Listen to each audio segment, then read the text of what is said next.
Yes, you should. Lease decay is the least of my concerns because buying a property is not always about making money. When we talk about lease decay, I think there's always a misconception that if I were to buy an older property, value wouldn't appreciate and it start depreciating as it gets older. But if that was true, technically speaking, all the resale developments would have been depreciating over the past few years. But in fact, it's going in the opposite direction. Even new launches, resale, they are all trending upwards. The property prices are always relative to their age. An older development will definitely not outprice the new developments. But if let's say the price gap between the new developments and the older developments is too wide, it will only cause a pull effect on the older developments, which will still cause the resale property prices to increase. And if it's the other way around, where the price gap between the new and old developments are too narrow, it will only cause a push on the new development prices.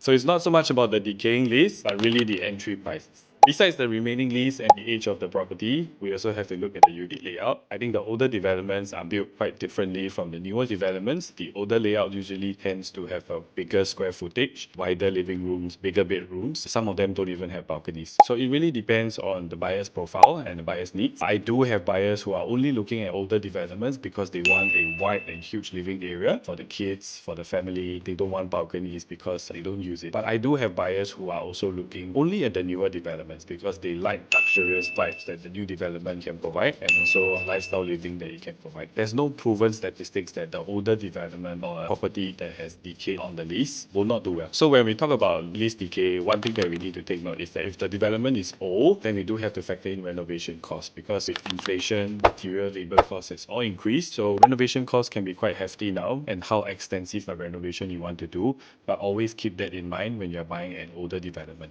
Right? So the only exception that I will make to buy a freehold development if it's a landed property. Based on my experience, freehold landed properties are actually doing way better than the 99-year leasehold landed properties. And my opinion is that this is because what we are buying essentially is the plot of land. And Singapore being a land scarce country, a freehold land is definitely worth a lot more. For the private condo segment, whether it's freehold or 99 years, in my opinion, not too much of a difference. In fact, in the past few years, the 99-year leasehold developments for private condos are actually doing, and probably this is because of the increase in price. The entry prices and the future exit is actually more palatable for the 99-year leasehold properties. So that's why in that segment it's probably doing a bit better as well.